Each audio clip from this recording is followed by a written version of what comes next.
What's going on YouTube? Mocha back here with another video. Now if you guys are new to the channel and you guys are really enjoying this content, please drop a like and consider subscribing to the channel. Guys, we're going for 1,000 subs by the end of summer. Let's do this. Now today, we're going to be looking at some H1Z1 on PlayStation 4. I want to talk a little bit, kind of get a couple things off my mind that I definitely want to see coming to the game.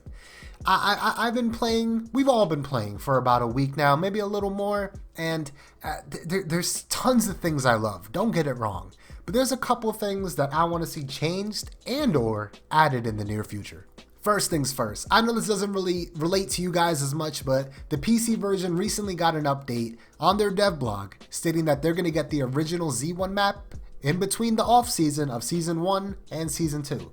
The off season starts around June 7th, so I'm assuming maybe late June we're going to be getting the Z1 map. Now why this is important is because the Z1 map is the original map that was on H1Z1, the beloved map. The map that everything flowed so well between cover, loot, the cities, all the different locations. Honestly, it was one of the best maps for Battle Royale that I've ever played. And I'm not exaggerating at all. Ask anybody that played PC, they would agree. So they're getting it back on PC, which leads me to believe that we might be getting it, scratch that, we will be getting it on PlayStation because you guys deserve it just as much for the 5 million plus of you that pretty much resurrected this title. Now what you guys are seeing up above is some of the screenshots that they leaked of the complete rework that they did on the map. I'm super excited for this. This might actually make me come back to PC and play it a little bit as well, but let's get into some of the PS4 stuff now. Now look, I think we can all agree, End Circle isn't really the greatest thing ever because there's not much like forcing people to actually play Circle. Some people could sit in the zone, overheal, and just chill for a while everyone else fights, and then they come out last minute like, gotcha bitch, and then it's like, ooh, damn, like, you had 15 kills, this guy has 1. You know what I'm saying? It gets rough. So I think the number one thing that needs to be fixed right now, maybe not number one, because I know there's still a lot of server issues and shit, but in-game gameplay, the number one thing that should be fixed is zones. I feel like each zone should increase damage. I know it kind of does, but I don't feel it. I don't feel the presence of the green gas. I want to choke. I want to die. I want to be like, damn, I have to move. I have to move in this gas or like you're insta-dead. The next thing I want to see added is I want to see some weapon stats. I want to see like, at this range, your gun will do this. At this range, the bullet drop off and your gun will do this, because I'm kind of guessing at the moment. I know that M40 can take off a helmet and body armor in one hit. In closed beta, if you were wearing a level 1 helmet, you're dead.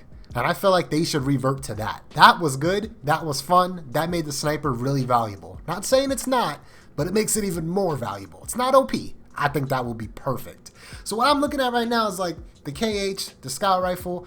Like, I can never determine the amount of hits it actually takes to destroy body armor. It's been a little inconsistent for me. Sometimes with the scout, it's like 2 or 3 hits. Sometimes I'm feeling like it's 4 or 5. Now that probably has something to do with distance, but I feel like I need to know what I'm getting into before I engage in the battle. So if I have a scout and they tell me, listen, at like 30 meters to 100 meters or something like that, like your gun ain't doing that much damage, you know, ideally, right? So I need something, some kind of graph, something that kind of breaks down each weapon, because I've been killed across the field with a Hellfire.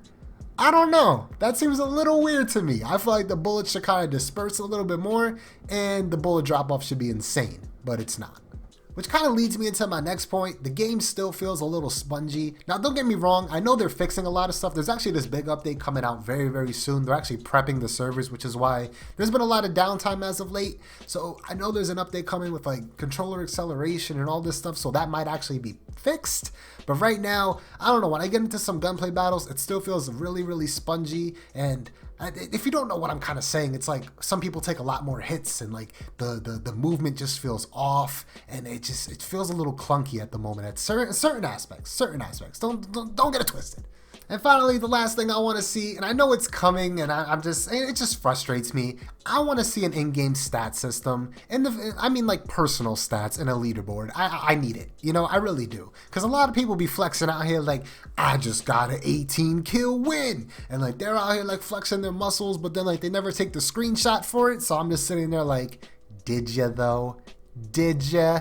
So I would love to just see an in-game stat system, like, you know, your longest snipe, the amount of wins you have, squads, solos, and duos, just all those kind of stats, and then the in-game leaderboard that they used to put in the lobby on PC. I mean, it never worked on PC, but it'd be nice on PS4. I know you guys are optimizing it very well at the moment, so I think that could definitely flow in perfectly. So that's something I would love to see as well. But that's it for me. I just had a couple things in my mind. I thought, why not make a video? I would love to hear what you guys would love added to the game. I know a lot of people are going to say over-the-shoulder shooting. I could see it added, but I think they're really pushing that first-person aspect, so I'm not entirely sure. But if you guys have any thoughts, any ideas, drop it down in the comments below, and I'll catch you guys on the next video.